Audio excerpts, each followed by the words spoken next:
Hi, I'm Jade Madison Scott, the creator of the BookMarks, and this is a fun little note from me to you so you know what the heck is going on. The show you're about to listen to, The BookMarks, is an improv comedy. Short outlines were written so the actors would have a plot skeleton to work with, but the words, the character choices, that's all them just making it up as they go. And because this is a book podcast that parodies book podcasts, I want to make it clear that the authors and books the characters talk about are absolute fiction, totally made up by the actors on the spot, so there's no need to Google is blah blah blah a real book, because it's not. The actors are just so good to make you think it is. All right, that's all I wanted to say, so let's get to why you're really here. Please enjoy the show. Hey everyone, welcome to the BookMarks. The BookMarks! Yes! Bookmarks! Yes, I love that. This week we will be reviewing The Love That Made Me by Berlin Sohal.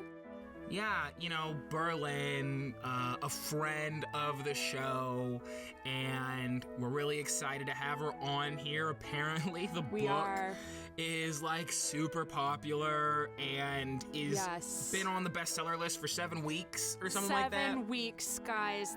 It's absolutely swept the nation. A literary giant, if I may say, and I do. But we're here to talk about this beautiful book. And I'm so excited because we are going to be having Berlin come on the podcast to talk to us today. Aren't you excited, Mark? Yeah, for some of you that may know a bit of Mark lore, or maybe even perhaps Berlin lore, you may know that in the past we have had a relationship, but that's not at all gonna impact what we're doing here today, because, honestly, I am past that. I'm happy that Berlin is apparently happy, so that's great. That's really cool. You must be, because it was your idea to have her on the podcast, which I have to say I'm really surprised about. But good for you. Well, it's because, I'm just so mature and advanced now, Good for you.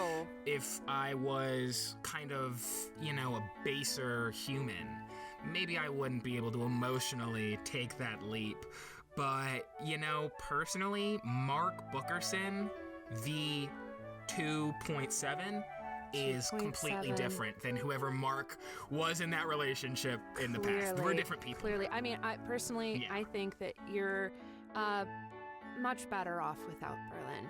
I mean, you guys, I know you cared about her. I know you saw a future with her, but I think you're doing better now. I mean, from a subjective standpoint, I think you're doing better now. But also... Yeah, look, what's a future together if it doesn't happen? We have different futures now. We have different futures we're going to, and that's great. I'm really looking forward to it, and I'm happy to have her on the show. So. Good, because I'm so excited to talk about this book, because girl power, women, we must support each other, and Berlin is an up-and-coming young female author, and I am here for it. We are going to talk about the book. We are going to talk about feminism. We have a whole itinerary plan, guys. I am so excited to get to this. But first, a quick little commercial. Hey everyone, just wanted to use the ad space this time to kind of share what's on my mind in the form of some slam poetry. Is that cool with you, Marquelle? Ooh, yeah, I love poetry, and slam poetry is a lot of fun. Yeah. Can't wait to hear what you come up with. Yeah, this is a little piece I've been working on entitled A Bird Named Pain. Oh, okay. All right. A bird gave a word, and it sang to me. The word, it was pain, but I feel it's not free. Oh. Who? Me? I cry in my bed. I try to relax. But every time I close my eyes, I need Prozac. Okay. No going back, no flowing back. The river, the stream, it flows forward. How's that? Are you asking? A bird Oh, my bad. gave me a word. And the word was pay.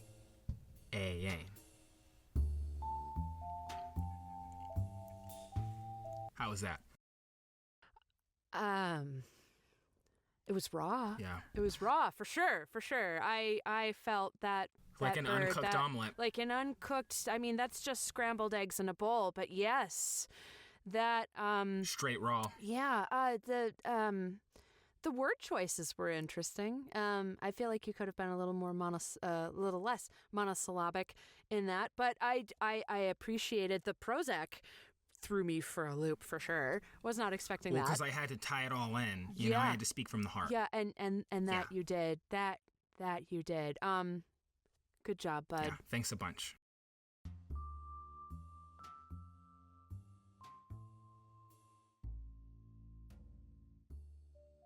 All right, so this week's book is The Love That Made Me by Berlin Sohal. I really liked this book. It's about the journey of a young woman named Paris, who is a musician.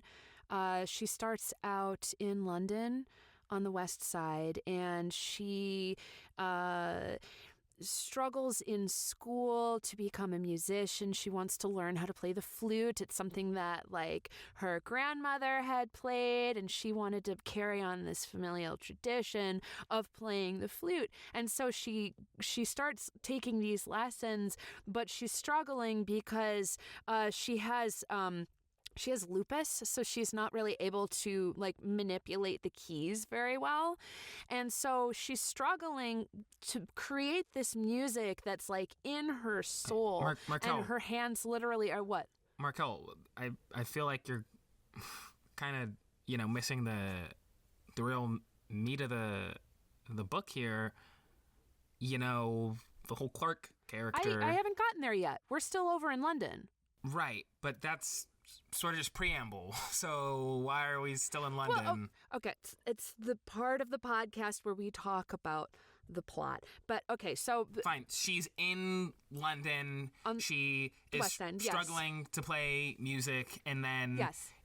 She overcomes, and then she moves to New York City. All right, is that good enough? Sure. Sounds like you really want to talk about the Clark bit, so go ahead. Yeah, I'd love to hear your take on it. Seems a little, familiar, doesn't it? Okay, for our listeners, I actually know Berlin Sohal. We've been friends for a few years now. We both took a karate class together a few years ago. I was actually teaching the karate class. She was one of my students. I was her sensei. But anyway, so we've been sort of on the periphery of each other's friendship for a minute, and and maybe you're forgetting a really important part of how you two know each other. The fact that she was my girlfriend for multiple years. Yeah, okay, so Berlin and Mark dated for a while, and there is this character who is vaguely similar to Mark, I suppose, but those are really some superficial level similarities. Like, he has the same haircut and he wears the same brand of clothing. Superficial? But they're superficial, and artists will do that. They will take examples from real life to flesh out characters. And maybe a few lines, not entire chapters of my life, and then throwing them on the page. That doesn't seem, maybe a little wrong. And then to editorialize to this degree, take for instance, what was that? Chapter 17. Yeah, in chapter 17, where the two of them are arguing on that swing set in Central Park because Paris is upset that, that Clark wants to go tour with his band for a couple months. That doesn't even take into consideration what was actually even going on. I just feel like, that's not really how it happened. And so to see it like that just doesn't seem wrong to you? I I vaguely remember you talking about a swing set in Central Park, but I mean, it seemed like not an issue. Like you guys were talking and it wasn't that I don't remember it being that big of a deal. She makes me seem like I'm the bad guy in this whole book for wanting to do what? Chase my dreams as well? Like I'm some big jerk or something? Or like I'm rich and entitled and stuff. I mean, that whole paragraph where she talks with Suzette, oh yeah, real slick about how, Clark's not living up to his potential or whatever. What's that about? And why would neither of them ever talk to me? Did you know about that? Yeah, there are some similarities, but Clark is also a big jerk, and Clark, you're not a jerk at all. I've known you for years. I know, but if you read this book and then you met me, you would think I'm a jerk. I think a lot of people are. Did we not read? Like I'm not crazy. Here, I'll put it on my mother's National Book Award. I'm not. You don't think that the fact that our parents do vaguely similar things and are invested in the arts in some way, and that they're trying to make, I mean, seriously, the next great American album? And in chapter 27, where it goes into the breakup, and it makes it seem like Clark just doesn't care at all about what's happening, like he's just okay with it. I feel like, that doesn't, I mean, maybe... That seems fair to you? Clark and Paris weren't in the same season of their love. One was in the spring, one was in the winter, and the two ne'er shall meet. I mean, sometimes things just don't work out, and... Yeah, but if you read this book, you would think that I'm the one who was keeping her from her spring.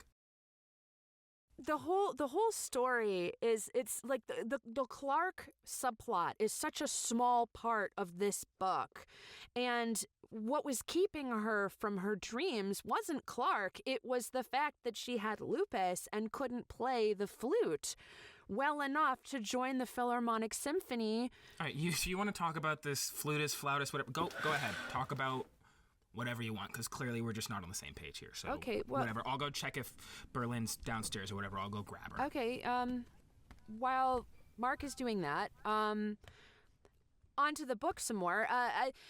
This book has won several awards. It has won a Pulitzer. It has won a silver medallion. It's won a bronze medallion from the Germans, which is crazy because they don't score high at all. But I think it deserves all of the recognition that it can possibly get, because this is a very well-written book by a young female up-and-coming author. And there are not enough novels written by women in general, but especially about these kinds of difficult personal topics. And I am personally very excited to see how long it'll stay on the New York Times bestseller list. It's already been on there for 7 weeks. So I'm really excited to see where this is going to go, and I'm really excited to talk to Berlin about this book.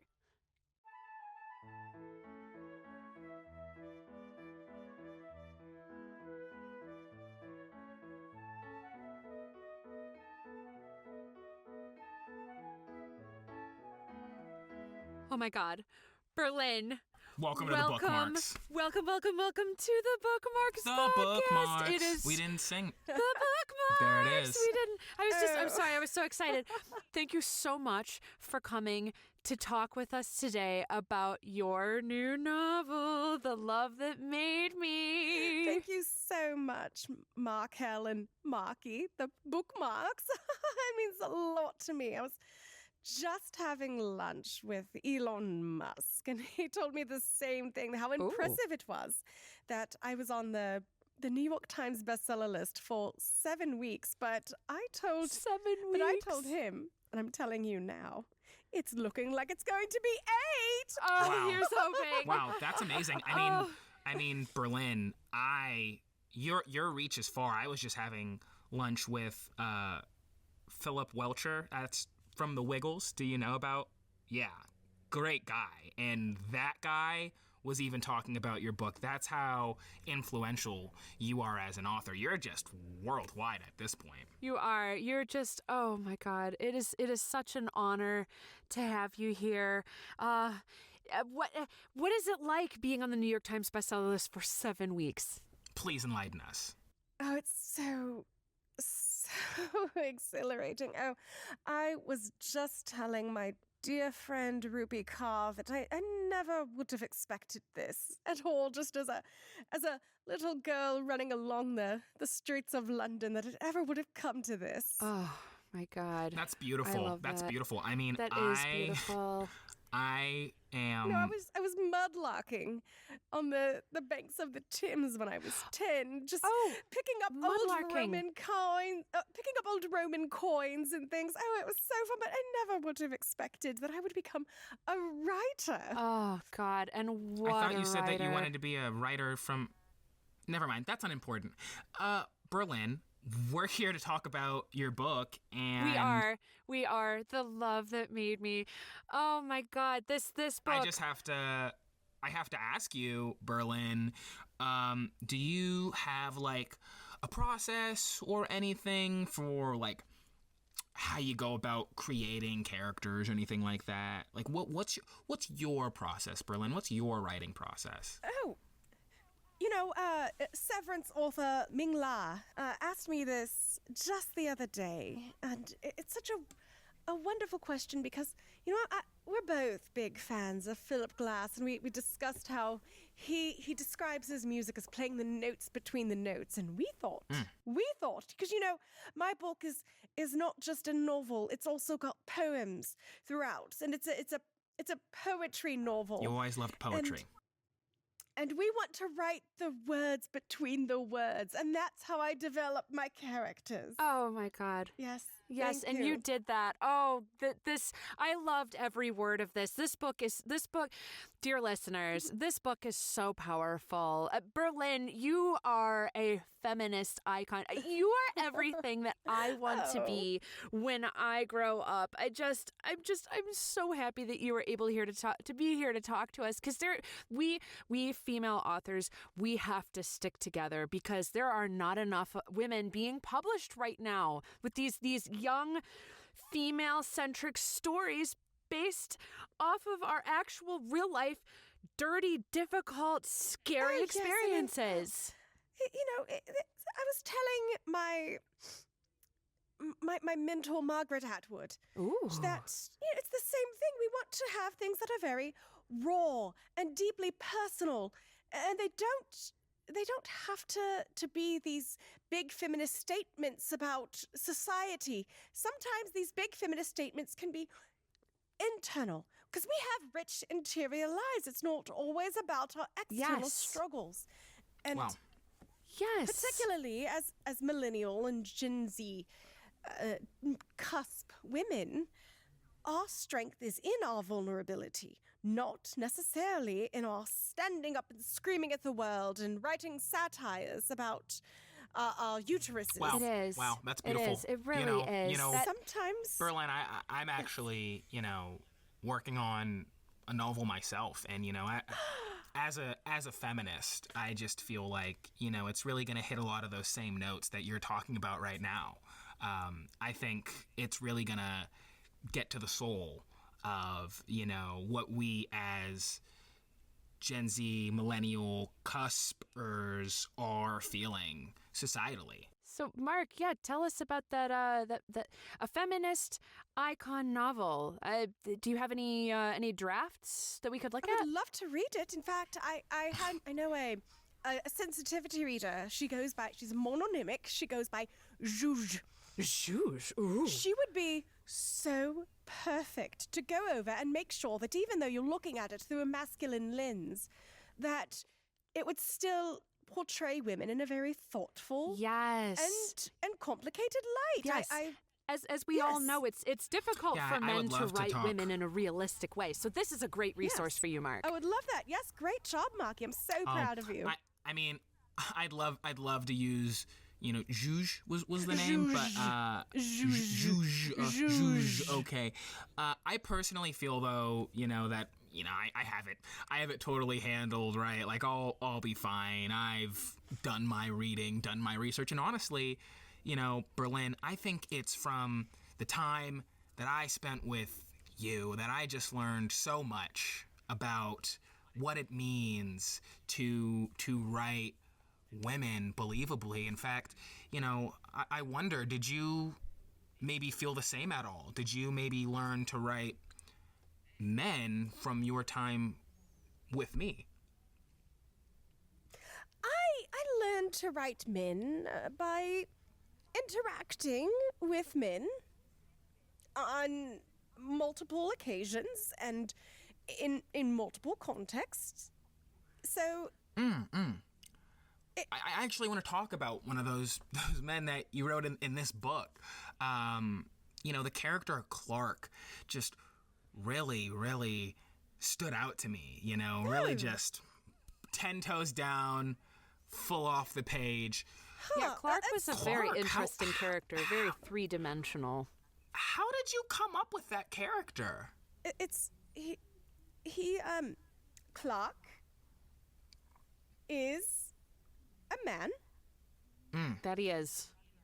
Yes, Clark is definitely, he's certainly a man. In your life, if you had to pick someone that Clark was like the closest parallel to of all the people that you've met so many wonderful, famous people. If you just had to pick someone in your life that Clark reminded you of, who would you pick, Berlin?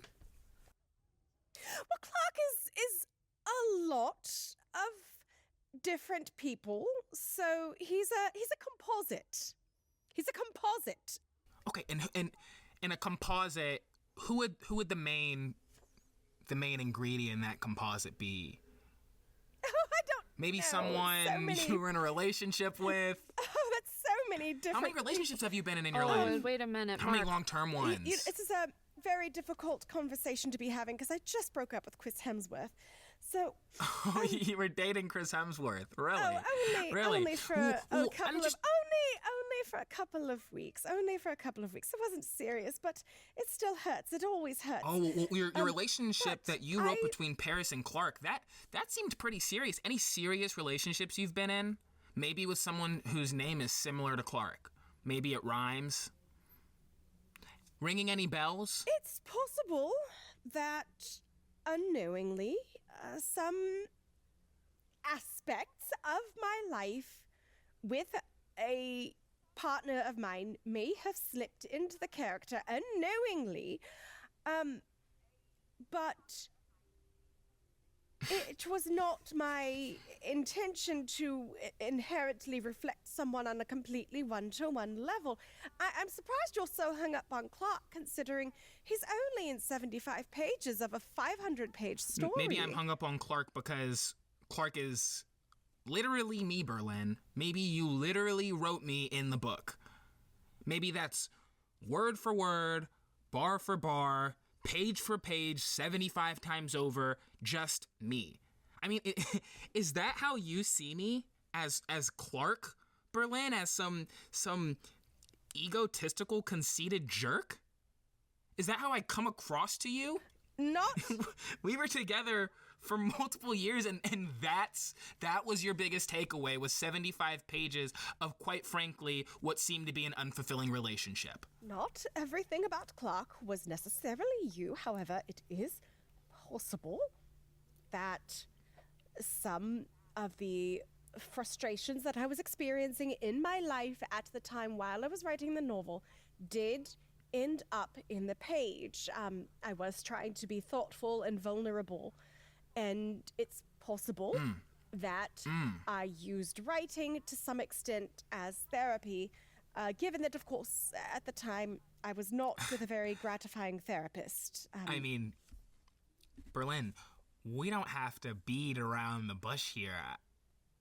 Clark, you change the CL, you make it an M, what do you get? You get okay, guys. Marky, guys. I know how spelling works, Marky. You get Mark, yeah, M-A-R-K. You can cut the Y. You don't even need to Marky. It's Mark. That's the name my mother gave me. You call him Clarky? No, you call him Clark. Mark. So it's Mark is what you get. What, you just make a character about me, and then what, you just I had try a to lot make of me things believe that that I I'm needed to crazy for work thinking out, that? And Clark was a good way for me to kind of try and figure out what it was like to waste so much of my time with someone who talked and talked and talked about all of these wonderful things that he would and could do. We're getting and never did them. Wow. So there it is, right? There it is. Now we cut to it. Now we get to how you really feel, Berlin. Now we're really there. So you think I'm just, wasting all my time, when really I was trying to focus on you, to focus on our relationship. But I'm bad because that's what I was doing with my time, was I was thinking about you. But clearly, you weren't thinking about me at all, right? Because I'm only 75 of the pages. You were thinking about 950 pages worth of other material. Is that what was really going on in your life? I didn't realize that my life began and ended with you. Oh, I shall turn this into a novella instead. Oh, I'm sorry. I didn't realize that I meant nothing to you. I'm sorry. That's what I didn't realize. Because if I had known that, maybe I would have broken up with you. Maybe I would have ended the relationship much sooner. Maybe I wouldn't have invested so much of my time and effort and energy in you if you were just going to end it all. Okay, I'm making an executive decision, and I'm going to turn this off, and we are going to step aside, and we are going to breathe, and then we will come back, and then we will talk about this, okay? So while everybody, I'm looking at both of you, catches a breath. I'm going to turn this off. We'll be right back after these messages. Wait. Real quick. Marquelle, can you go first? I have a funny thing to say, I think. Sure. Hello, I'm Marquelle Bookerson. I'm Mark Bookerson. We switched the order because today, this episode, all about the women. Well, that's the commercial. All right, back to our regularly scheduled programming.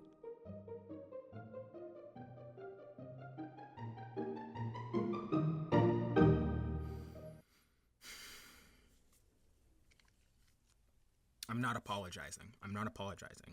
Stop looking at me like I should apologize, Marquelle. I think that the reason why you shouldn't apologize is because after taking a breather, thank you, Marquelle, it was appreciated, I realized that I was wrong, and I should be the one to apologize. I'm first off, I'm sorry that I insulted you by... You don't need to go through all these apologies. I just need to know, is that how you see me? Genuinely. It was the way that I saw you through the lens of the hurt that I felt at the conclusion of our relationship. But it is not how I see you as a full person. Look, I think that you're going to do big things, and you've already done big things, and I didn't want to be small in the life of someone who I know is going to be so big. So, I'm sorry. I blew up on you, and that's not cool. That's not okay. You can't do that. And it's super not feminist also. This is not necessarily the place to be hashing all of our personal thoughts and experiences, but I would love to take you out for a cup of fair trade, hand-picked coffee, and discuss this and start over at square one. I don't know if I'm going to be able to grab coffee soon because, this is a lot. I'm tender. No, that's fine. I know, it's not on you to accept or deny my apology, but I did want to take ownership of my mistake. And it is something that I hope to learn from in my future as a writer of poetry novels, who is on the New York Times bestseller list for 8 weeks, going on 9. You have to get back to it, don't you, Berlin? Yeah, we... Oh, yes. We can only get some limited time, yeah. Yes, I've got that lecture at the Guggenheim, but it's been wonderful to speak with you both. Thank you so much. Have a lovely evening. Thank you so much for coming to speak with us today. And Berlin, if you want to come back on and give the book, a real honest shot and review. Genuinely, I think I speak for both of us when I say we'd love to have you. I speak for myself when I say I would love to return. Thanks to you both. Yeah. Cheers. Is that a British thing? They say cheers when they leave? I didn't... I mean, it's I new. don't... I've never heard that before from her, so that's a new thing.